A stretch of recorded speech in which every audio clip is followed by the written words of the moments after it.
akordid laias seades ja siis natukene räägime kõla balansist. Akordid laias seades siis põhimõte on see, et teil on kitsas seades akord, mille keskmise hääle te viite siis oktav üles. See võib olla akordi põhikuju või pööre. See on pööre, eks. Ja siis kolmas variant. See on kõige laiem. Nüüd nüanssides selle seade mängimisel. Et alati seda ühe käega tõenäoliselt on keeruline mängida. Isegi minul.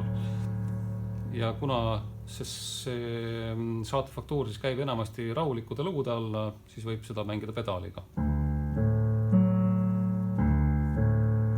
Ja siis need alumine ja ülemine noot, need nagu roteeruvad siis selle keskmise noodi ümber või ütleme, käsi nagu roteerub selle keskmise heli ümber.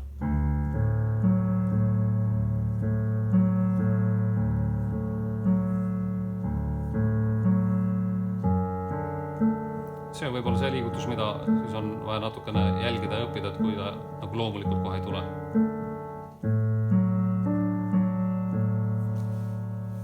Ja nüüd mängin siis selle Titanicu loo ja räägin kohe siis ka sellest, et meloodia ja bass üldiselt siis võiksid olla julgemalt mängitud ja nüüd need vahepealsed helid, mis siia siis tekivad. Need on siis faktuuri helid ja samas on ka harmoonia helid. Need siis võib mängida väike vaiksemalt.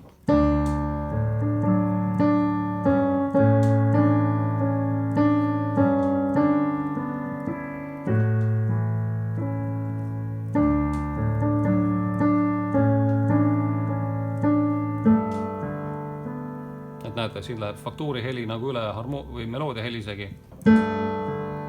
Kui te mängite ta vaikselt, siis ta ei hakka nagu häirima. Kui ta oleks vastupidi, siis ta kõlab nagu mingisugune meloodia noodiga.